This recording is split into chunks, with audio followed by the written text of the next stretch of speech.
Ricardo. ¿Le parece si empezamos la entrevista? Sí, claro que sí. Bueno, primera pregunta. ¿Qué idea educativa ha marcado más su forma de enseñar? ¿Idea educativa? Sí. No sé si te refieres a las formas del método. Como método me gusta mucho el mayéutico.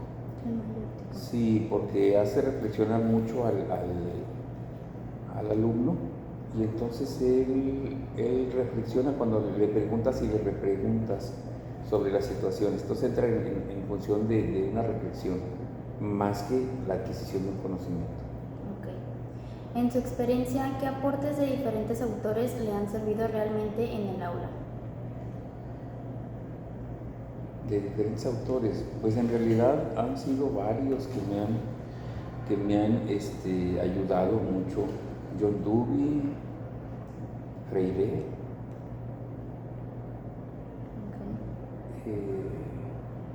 Bandura, Vygotsky. ¿Bandura? Bandura, sí. Y Vygotsky, o sea, entre otros, Sí. ¿no? De los que he leído y los que llevé, por decir, en la maestría, que en realidad me cambió mucho la maestría. Hice una maestría en educación por el arte y eso cambia mucho la perspectiva, pero en su mayoría son autores que, por decir, Vygotsky, el hablar de los iguales y cómo se aprende a partir de los iguales es algo impresionante. Okay. ¿Cómo te das cuenta de qué actividades funcionan según la edad o el desarrollo mental de tus estudiantes? Eso depende de la profesión y depende de la materia, y sobre todo de en qué nivel estén tus estudiantes, porque no es igual darle una clase a un sujeto de preparatoria que darle clase a uno de licenciatura o a uno de un posgrado. Y el asunto es que inclusive depende de la carrera, porque no es lo mismo que yo dé en psicología que dé aquí en varias carreras.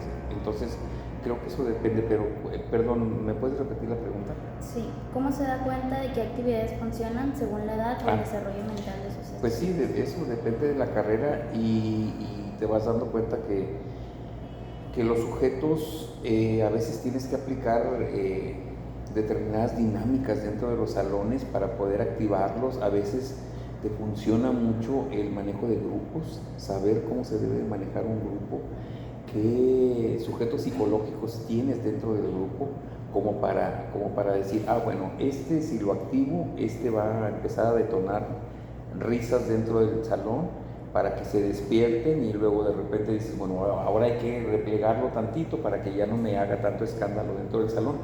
Entonces el manejo de grupos operativos es muy interesante. Ok, como un efecto dominó, para que cada quien, o sea, que un estudiante aporte también para los demás. Es que en grupos operativos tú vas aprendiendo cómo ir manejando a los líderes, cómo ir manejando. Entonces eso hace que tu clase sea dinámica. Okay. ¿Qué tanto promueves que tus alumnos trabajen a su ritmo o aprendan explorando por sí mismos? Creo que bastante. Yo soy de los que preguntan y repreguntan, y luego de repente siento a los alumnos a que trabajen por equipo, luego discutan en el equipo y luego discutan a nivel general en el grupo. Eso hace que no sean como sedentarios, sino más bien dinámicos. ¿Qué estrategias usan para mantener la motivación de sus alumnos cuando un tema se les dificulta? Como lo dije, manejo de grupos operativos, pero por otro lado también el llevar a cabo una relación entre la actualidad y el tema que se está desarrollando.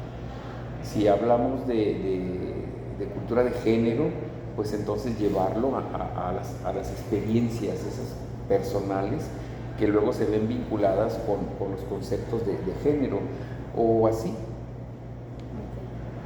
¿Cómo se asegura de que todos sus alumnos tengan las mismas oportunidades para participar y aprender? Creo que aquí pues son las tareas que aplicas, ¿sí? Los trabajos, las actividades que se realizan dentro del salón, Hay gente que se repliega mucho, que no quiere participar, pero a veces porque su personalidad es así, pero entonces darle ese impulso a la gente que no quiere o que le da miedo participar, entonces vas como que modificando. A veces me tocan muy introvertidos que los ves así que hasta se levantan y se levantan con los hombros así todos con miedo, entonces al final de cuentas pues les vas dando confianza para que participen. ¿Qué cosas que se usan en la educación preescolar sigues aplicando porque funcionan con todos los niños? Sobre todo las experiencias. Sí, esas experiencias que traemos desde que nos van construyendo como seres sociales, que al final de cuentas es muy complicado a veces transformarlas.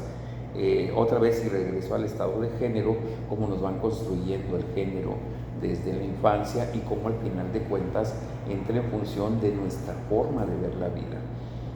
Así hablo de género, pero también puedo hablar de emociones o puedo hablar de conocimientos racionales que en determinado momento quién te ayuda a desarrollar la racionalidad y quién sencillamente se queda porque nunca le ayudaron, o sea, por decir, padres o cuidadores que no te explican, no te incitan nada, entonces se quedan así nada más en la periferia los alumnos y no desarrollan nada. Hay que enseñarles, hay que desarrollar. ¿Qué papel juega el trabajo en equipo o la interacción social en tus clases? Uy, bastante, porque aprender a trabajar en equipo es verdaderamente aprender la relación social en la vida. Siempre trabajamos en equipo, entonces lo pongo en evidencia dentro de las dinámicas del salón, porque al final de cuentas tú trabajas en equipo en tu familia o con tus amigos y tendrás que aprender a hacer equipo con la gente que la vas a laborar. Entonces, si tú no aprendes esto desde los salones de clase, al final de cuentas creas a un sujeto aislado, un sujeto antisocial, que al final de cuentas pues, le sigues dando esa misma forma de expresión, ¿no? Sí, que se apartan. Uh-huh. Bueno, ¿cómo conectas lo que enseñas con situaciones reales para que ellos sientan que sirve para su vida? A partir de las experiencias justamente que han vivido, la reflexión que se da a partir de lo que vivo con el tema que se está impartiendo es primordial para que ellos entiendan que es un conocimiento que no se aplica en este sentido abstracto, sino más bien es un conocimiento que se aplica en una realidad. No importa si es matemáticas o si es física, si es química o si es, y sobre todo aquí con nosotros, humanidades, es esa experiencia que te lleva a aplicarlo dentro de tu vida. ¿Cómo hace para adaptar sus clases cuando nota que un grupo aprende más rápido o más lento que otro? Híjole, cuando un grupo aprende más rápido, empiezas a poner más retos inclusive, porque ese grupo te da. Y cuando un grupo te está dando, entonces les dices, ok, pues vamos a aprender un poquito más. Sí, hay grupos que ellos solos, no necesitas pedirles que investiguen, ellos solos investigan y solos te traen al salón de clases conceptos extras o alguna gente, y entonces esos pequeños líderes que van allá trayendo cosas extras, los vas como que no premiando, sino más bien visualizando en el grupo, y el grupo entiende y entonces los grupos van aportando mucho conocimiento. Cuando un grupo se queda así como que en la nada, híjole, ahí sí nos cuesta mucho más trabajo sacarlos de donde está. Entonces lo que haces es empezar a jalar, ¿sí? Preguntando qué pasó con su vida, cómo aplican esto en el concepto que se está manejando. Y te doy el ejemplo inclusive de la materia que les impartí a ustedes, ¿no? O sea, cómo es que influye en su vida, por decir, la Divina Comedia de Dante Alighieri, que fue una de las preguntas que yo les hice. O sea, a ver, esto está dentro de nuestra conciencia y dentro de ese sentido de culpa que nos crean, y entonces todo el grupo empieza a aportar desde su sentido, ¿no? Sí. Bueno, ¿hay alguna actividad o dinámica que consideres esencial porque siempre te funciona con cualquier grupo, ¿cuál y por qué? Una en específico no, yo creo que un método. El mayéutico me funciona mucho. ¿Sí? Ese preguntar y repreguntar, sí, hace que los sujetos reflexionen y lleguen al conocimiento propio, desde conceptos generales, desde conceptos que se dan inclusive. Yo a veces cuando no se sabe en algo, utilizo la tecnología y les pido que lo busquen. Aunque yo ya lo sepa, no se los voy a dar, porque es importante que ellos vayan buscando el conocimiento y no que tú se los estés dando continuamente, porque entonces pues se siguen acostumbrando a que les des las cosas. En cambio, si les dices, a ver, búscalo, ¿qué definición hay? ¿Por qué esa definición? Entonces creo que ahí reside, ¿no? Para que sean sujetos pensantes y tengan iniciativa. Y que vayan buscando el conocimiento, no donarles nada más eso. Sí. Bueno, maestro, creo que eso sería todo. Muchas gracias por su tiempo. Ok, de nada. Gracias.